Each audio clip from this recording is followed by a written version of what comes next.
fellowship. Why did I create it to begin with? You know, why did I create it? I created it because honestly, I feel like I was pushed into it. I feel like God was like, you need to go. You just need to go, honestly. Like it's a weird, that's a very, very, it's a very thick question for me. Because there's different reasons why I think it was finally created. And funny enough, and this is why I always tell people, um, put God in everything.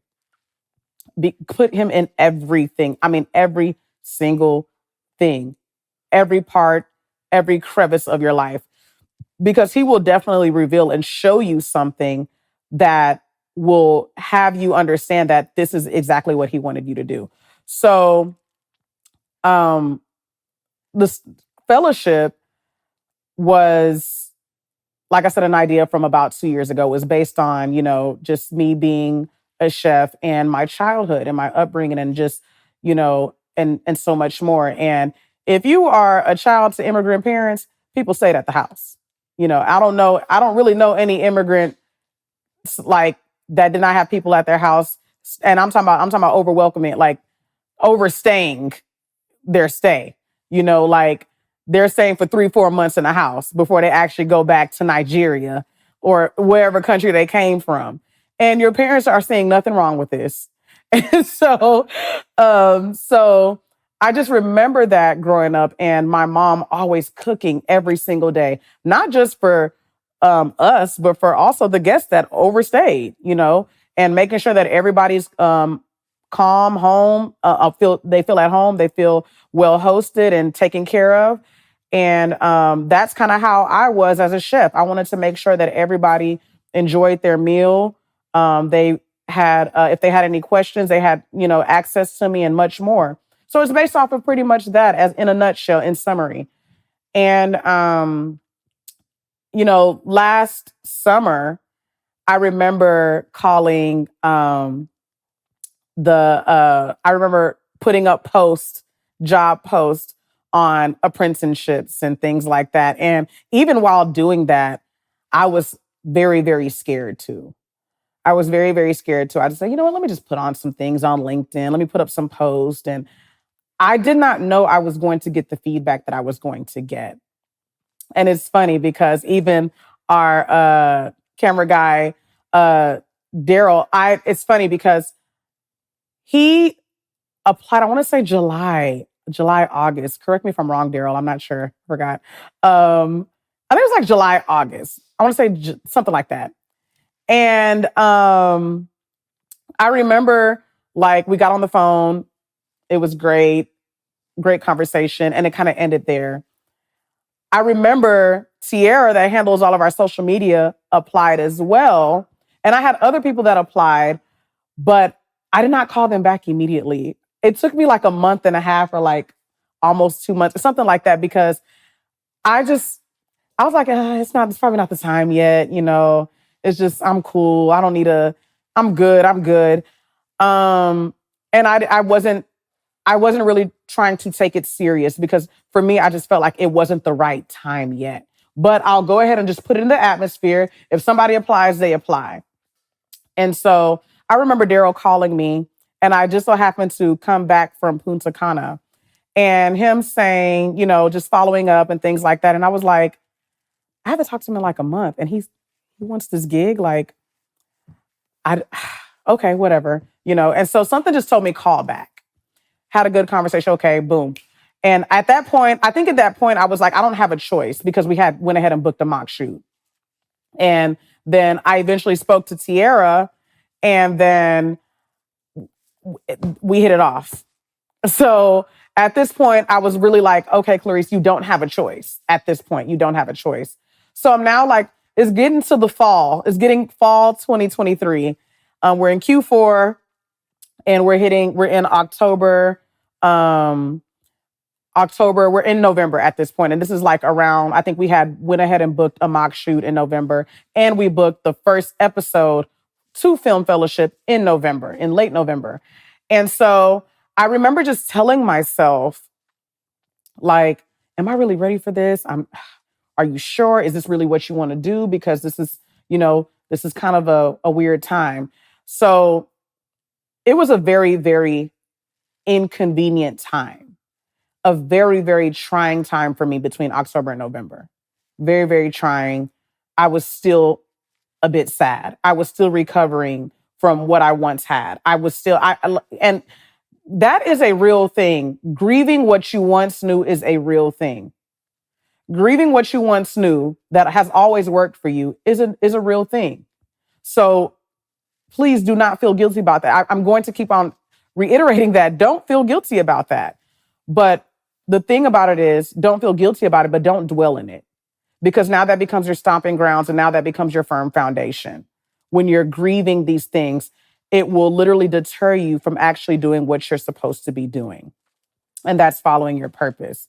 And I think that for me, I was having my communication with my parents as well was a bit off because, anybody that knows immigrant parents, when you're moving into something that doesn't seem normal and is out of scope of what it is to be successful, it is very hard for them to accept. And for somebody like me that has always won the hearts of my family and has always been accepted and has always been rooted for, I mean, my parents were my cheerleaders, my family are my cheerleaders, but the moment that you step out of scope of something that does not really fit their needs, it is very, very, it's very taxing to the body and to the mind. You start having very intrusive thoughts. You start to almost also dislike your parents. Yeah, that's real. You start to dislike people because they don't agree with what you're doing. And then you now have to get in your space. I really had to. That's why I thank God for my mentors, because they had to show me how to discern between following purpose and following money. See, in our culture, success is connected to the coin. Success is connected to, what you have and what you carry. And, it's like I told my parents, having that hard conversation. I honor that you guys want me to be successful. I honor that you guys want me to be great. However, there is multiple ways to skin a cat. And there are going to be certain seasons that is going to, it's going to test my faith. And it has nothing to do with you. It has nothing to do with me being disobedient to you. It has nothing to do with me saying that I hate corporate America. No, it has nothing to do with anything. This is bigger than me. These are world-changing things that your children are investing in, that even us, we're trying to figure out what this is. So just like you don't know, I don't know. I'm just stepping in with faith, hoping that I'm doing everything to please God the best way that I can. And so even with all of that being said, your parents are like, okay. I mean, I feel you. I understand. And that's what I also want to let y'all know too, is that you don't need an audience to go do what God has called you to do. There are going to be some very unpopular things that you're doing. There's going to be some very out of scope things. There's going to be some things that will trigger other people. And sometimes people are just projecting their fears on you. People are projecting their insecurities on you. People are projecting things that they never got to do. Maybe it could be even ideas that some people have wanted to do, but they're like, the moment that they hear you're doing it, they're like, oh, it's impossible. Why is it impossible? Because you didn't do it? So some people, a lot of times too, and, to give grace and, or whatnot, I think that some people feel like they're protecting you from being hurt. And how do you know what you're protecting me from if I haven't pursued it yet? If you haven't even pursued it? A lot of people don't even have the example of what it is to chase after what you're supposed to go, what you're called to do. A lot of people don't have the example of what faith looks like. And sometimes you're the very person that's going to be the example. Yeah. Sometimes you're going to be the only one. And I feel like me and my siblings did some very unconventional things that our parents definitely scratched their head about, But I will say this, we, in the midst of us, crying our eyes out, we all three of us would like vent to each other about the new things that we're doing. In the midst of us being very sad and hurt and scared, for whatever reason, we didn't want to stop doing it. We did not want to stop doing it. Nothing made us say, we're going to quit. You will have things that will trigger you to quit. But it's like, I don't know. It's just like you'll be fighting through those tears. And then for whatever reason, at least for me, when I was crying, I was now getting haunted by the future. So the moment that I would cry and be like, I'm done, I can't, I'm now seeing the future much more clear. And I'm like, God, please stop showing me these things because I'm not there yet. I'm not there yet. I need a break. I'm scared. I'm tired. I don't want to do it anymore. And I feel like it's a way for God to speak to me to let me know that, for I know the plans that I have for you, and that's just a way for him to communicate with me, to let me know that I have it already written down. There's already a date on it. And so it would haunt me, and I would go with the method of, Clarice, just do it even if you don't want to do it. And I would always tell myself, what's the worst that could happen? What is the worst that could happen? And here's the thing. Even if I didn't go pursue what God has called me to do, and I went and did something else, it's not that I won't get blessed in that something else, but there will be limitations. There'll be limits. There will be moments where, I will sit and think and be like, man, what if I did pursue this? And one thing about me, I'm a think and I'm a overthink. I'm going to sit and overthink and be like, man, what if I would have just pursued this? What if I would have just invested my time in that? But I just didn't want to experience that. Something in me, even through the tears, even through the frustrations, I did not want to experience that. So pivoting from corporate America into a space like this is literally black and white. And this space, I will tell you, is by far the hardest thing I have ever done in my life, harder than corporate America, any job I've had. Because, see, with this, it's like I was creating it from scratch. Versus corporate America, I go to my office, the work is already on my desk. I just got to finish it. I'm finishing somebody else's work. So when you're creating something, it hits different, because now you're wearing different hats, but you're also learning how to trust people to wear the hat for you.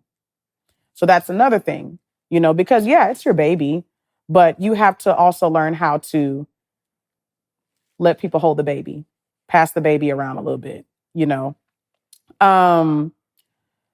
And I think that, being in this space also was harder than catering. And I've catered for tons of people, big events, small events, medium events. It's, like I said, this is the hardest thing I've ever done. So I didn't realize that I really, really had to get in a place that I had to study. I had to learn. I mean, even some of the equipment that's in, the living room and things like that, I had to look up some things, understand the vocabulary, the terms behind it. And just in case, because Daryl will always make this comment, I'm just passing by. And so I would always think about that. And I'll be like, man, all right, well, if I get another team, I got to know what this means and what that means, and kind of explain to them how the lighting is. And, so the mock shoot that we had before we started filming Fellowship, I really, really appreciate it, because I didn't know what I didn't know. I don't know anything about cameras. What I thought, it's funny, the mock shoot, actually, I thought that the mock shoot was going to be one camera. I'm so used to working with one camera. I've worked with other production companies and things like that. Specifically, I've only really worked with one other production company called The Engine. And every time I've worked with Sam, we've worked with one camera. And footage was fire. And I was cool with that. But I mean, fam, like Daryl walked in with, it was looking like Harpo Studios in here. And so and that's another thing too. You don't realize the magnitude of you saying yes until you go. You just got to walk and you just got to go and you will figure it out. I feel like since November of 2023, since we've been filming, I feel like there's been nuggets that have been just dropped in every corner. And there's just been nuggets in like my purse. I would just find something. And God is like, there we go. We're going to use that next. We're going to do this too. And it's just been really, really interesting to watch because for me, I didn't know the first thing about starting a show. As far as I'm concerned, I had no idea. And that was just what it was. I had no idea. But I'm very grateful to have turned down my volume. And when I say turn down your volume, I don't mean turning down or dimming your light on who you are to make sure it appeases others. No, but I mean turning down your volume, turning down your will and following his will is what I mean. Excuse me. That's what I mean. And so when I turned down the volume, I started getting nuggets. I started hearing more. And I think when we immediately that we got into 2024, I think that every month since January, there's been a theme. Q1 was a spectacular quarter, challenging, but an amazing quarter. What we have done in 90 days, I feel like I've done more in 90 days than I've done in my career in corporate America. And it's very fruitful. It's very rewarding. And it's beautiful to watch because we still got a way to go. I still don't think I've hit my peak, you know? And it's interesting because corporate America will tell you as long as you keep on climbing the food chain, as long as you get at the top of the org chart, you hit your peak. As long as you get that managerial role, you're done. You're good. Your role is safe. But in this space, it's like, no, you are never done.